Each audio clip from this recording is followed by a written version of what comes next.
Bonjour, je m'appelle Laurent, on est sur la chaîne El Prod, je suis très heureux de vous retrouver pour ce nouveau numéro avant la fin de l'année. Alors la chaîne d'en haut vous propose des reportages en altitude, dans le ciel, on va même plus loin, on va aller dans les étoiles dans un instant.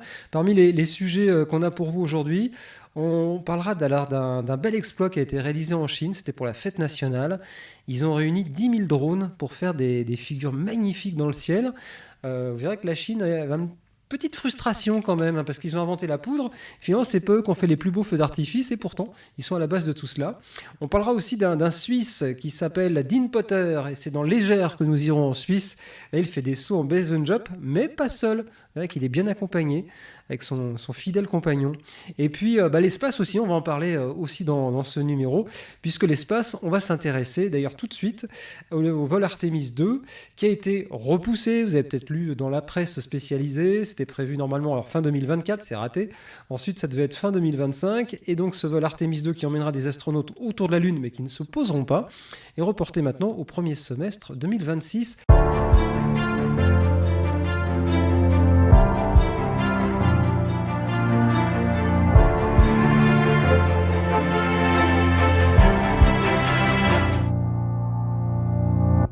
C'est vrai que ça va être un très beau vol, le vol numéro 2, même si ce ne sera pas encore l'atterrissage ou l'alunissage pour les astronautes américains et canadiens.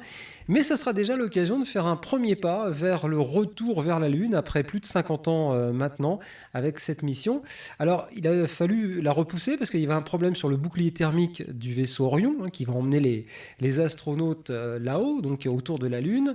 On l'a vu après la mission Artemis 1, il y avait un problème défectueux en tout cas. Aujourd'hui, les ingénieurs de la NASA ont trouvé le problème, donc déjà c'est une bonne chose. Maintenant il va falloir le résoudre, mais en tout cas la mission est reportée. Alors la mission Artemis 2, on va essayer de la décortiquer, voilà comment ça va se passer, et on va voir l'intérêt justement pour lequel il faut que le bouclier thermique soit très bon pour le retour des astronautes en toute sécurité. Donc on aura le décollage du SLS, voilà, que l'on voit là sur les images. Ensuite, le vaisseau Orion va tourner autour de la Terre dans un premier temps, histoire de faire des réglages, d'allumer les panneaux solaires. Puis ensuite, on va prendre une espèce d'elliptique, voilà, à 60 000 km. Donc là, une orbite à 60 000 km qui reviendra à 200 km. Et puis une fois que tout sera prêt, on lâche le deuxième étage. Et ensuite, on met plein gaz. Et hop, c'est parti. Voilà, on allume le moteur qui est à l'arrière du vaisseau Orion. Et à 39 000 km/h, le vaisseau va partir en direction de la Lune. Là, il arrive autour de la Lune, donc pareil, une ellipse à 15 000 km, et puis il va ensuite passer près de la Lune à 200 km, et ensuite, c'est pareil, on va rallumer les moteurs plein pot, et on repart à 39 000 km/h vers la Terre. Vous imaginez, le vaisseau Orion va revenir à 39-40 000 km/h. Autant dire que le frottement dans l'atmosphère est important, ce qui fait que cet échauffement, il ne faut pas qu'il y ait de problème sur les tuiles thermiques. Voilà, quand il arrive, vous voyez, ça fait un petit peu près ça, le plasma qui se place et qui pourrait détériorer évidemment la capsule et les habitants à bord, c'est-à-dire les astronautes. Voilà, normalement, si tout va bien, ça se passera comme ça. Donc, ça sera le vol numéro 2. C'était l'info que vous avez peut-être lu quelque part aussi, donc reporté au premier semestre 2026. Normalement, Artemis 3, et là, cette fois-ci, c'est l'atterrissage d'humains sur la Lune. Ça reste pour l'instant pour 2027, mais il y a quand même pas mal de questions qu'on peut se poser. Est-ce que SpaceX sera prêt avec son Starship lunaire pour pouvoir descendre justement des humains sur la Lune? Ça, c'est encore une autre histoire. Vous savez, la conquête spatiale s'est faite souvent avec des retards. Donc, pour l'instant, 2027. Pour les Américains, il n'y a pas une grosse inquiétude, mais attention tout de même à ne pas se faire doubler par les Chinois, parce que les Chinois, eux, d'ici 2030, espèrent envoyer des taïkonautes sur la Lune aussi. Et donc, l'idée, c'est qui arrivera le premier pour avoir la meilleure place, entre autres pour s'installer. C'est un petit peu la conquête de l'Ouest version spatiale. Affaire à suivre, bien évidemment.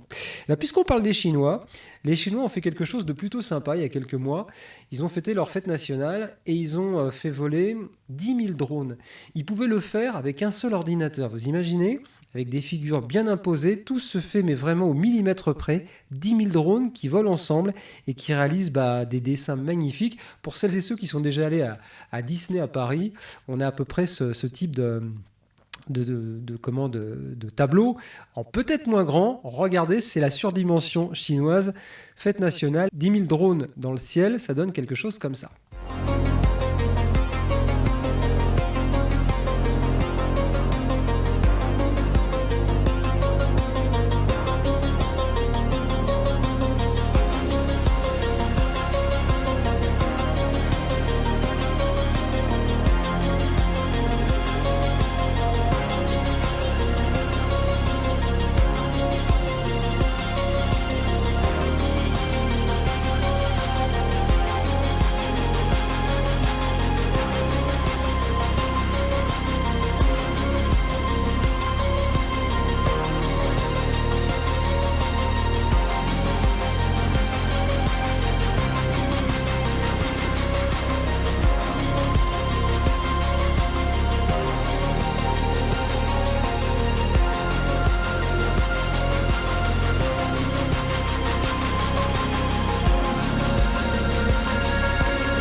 On va maintenant aller en Suisse. On va aller dans l'Égère, en Suisse, alors là, pour y découvrir un monsieur qui s'appelle Dean Potter, qui n'a rien à voir avec Harry, et qui lui fait du base jump, mais pas tout seul. Il est accompagné par son chien. Et ce sont des images plutôt sympathiques. Pour cette fin d'année, je trouvais que ça avait un petit côté Mimi comme tout. On va regarder parce que le toutou n'a pas peur du tout. Je sais pas d'ailleurs qui aurait le plus peur. Est-ce que c'est le maître ou le chien? Bon, ça, le chien ne nous le dira pas. Regardez.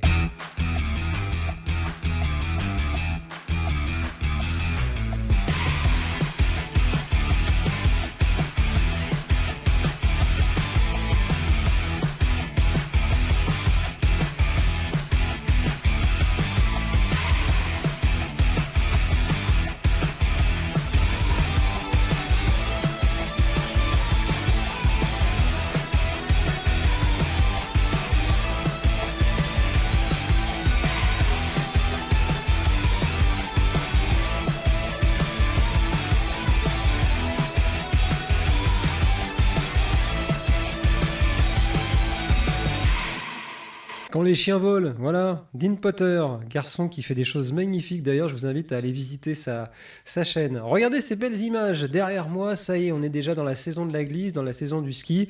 Et c'est vrai que pour ce qui concerne l'aérospatiale, on en a un petit peu moins parlé dans cette vidéo. Quoique, on pourrait faire d'ailleurs un rapide coup d'œil à ce qui se passe à Boca Chica pour voir si nos amis de SpaceX travaillent en cette fin d'année.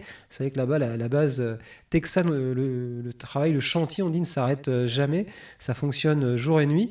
On va essayer de faire un petit direct pour voir, voilà, qu'est-ce qui se passe à Boca Chica. Je vais peut-être d'ailleurs en profiter pour enlever aussi la caméra. Et ben, vous voyez, il ne se passe rien. C'est un petit peu ça. Il y a eu les essais statiques du booster B14 qui ont été réalisés il y a quelques jours sur la table de lancement Megazilla, que vous voyez là actuellement à l'écran. Je sais pas, c'est pas férié aujourd'hui, c'est pas Thanksgiving, non, c'est passé. En tout cas, c'est plutôt calme sur la base. Il est un petit peu plus de 10h48, c'est ça? Ouais, 10h48 du matin au Texas.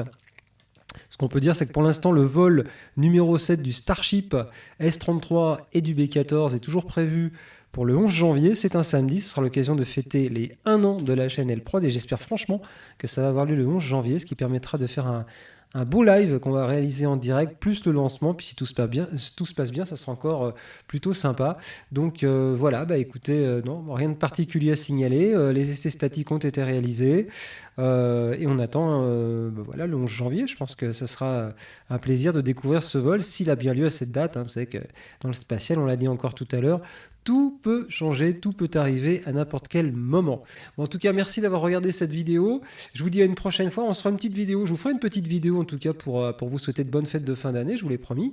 Et puis le 11 janvier, si tout va bien, le vol en direct du Starship S-33 et du booster B-14 et puis les 1 an de la chaîne. Je vous invite à venir vous abonner si vous voulez en savoir plus, évidemment, si vous vous intéressez au spatial, à tout ce qui vole. On l'a prouvé en tout cas dans cette vidéo cette semaine. Et abonnez-vous, mettez des j'aime également, des pouces pour que les algorithmes YouTube nous trouvent plus facilement, qu'on soit mieux répertorié également sur YouTube. Je vous dis à très bientôt et puis profitez bien de l'espace et du ciel et de la chaîne d'en haut.